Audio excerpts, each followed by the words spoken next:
అండి. మహారాష్ట్రలో అయితే బీజేపీ చాలా దూకుడుగా అయితే ముందుకెళ్తుంది. ఏదైతే ఎన్‌డీఏ కూటమి ఉందో దాదాపు ఈ విజయం ఖాయంగా కనిపిస్తుంది. దాదాపు 190 సీట్లు ఇప్పుడు ప్రస్తుతం లీడింగ్‌లో కనిపిస్తుంది. నాలుగో రౌండ్ అయ్యేసరికి. ఇంకా మీరు చూస్తే కాంగ్రెస్ చాలా 83 ఆ మధ్యలోనే ఉండిపోయింది. అదర్స్ కూడా కొంతమంది ఉన్నారు.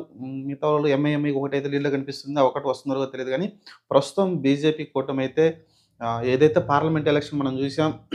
ఓట్ల పర్సెంటేజ్ సమానంగా ఉన్నప్పటికీ 43% 43% ఉన్నప్పటికీ కానీ సీట్ల డిఫరెన్స్ 17 సీట్ల డిఫరెన్స్ వచ్చినాయి ఎంపీ సీట్లయితే.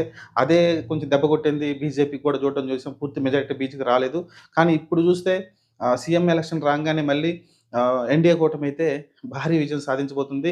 ఇంకా నాకు తెలిసి 200 దాకా 200 దాకా ఎళ్ళే పరిస్థితి అయితే కనిపిస్తా ఉంది. మ్యాజిక్ ఫిగర్ వచ్చేసి గెలవాల్సిన సీట్లు 145 సీట్లొస్తే గెలిచేస్తుంది ఎన్‌డీఏ కూటమి. కానీ ఇప్పటికే దాదాపు 100 సీట్ల డిఫరెన్స్ అయితే కనిపిస్తుంది. కాంగ్రెస్ కూటమి చాలా దారుణమైన ఫలితాలనైతే చవిచూడబోతుంది.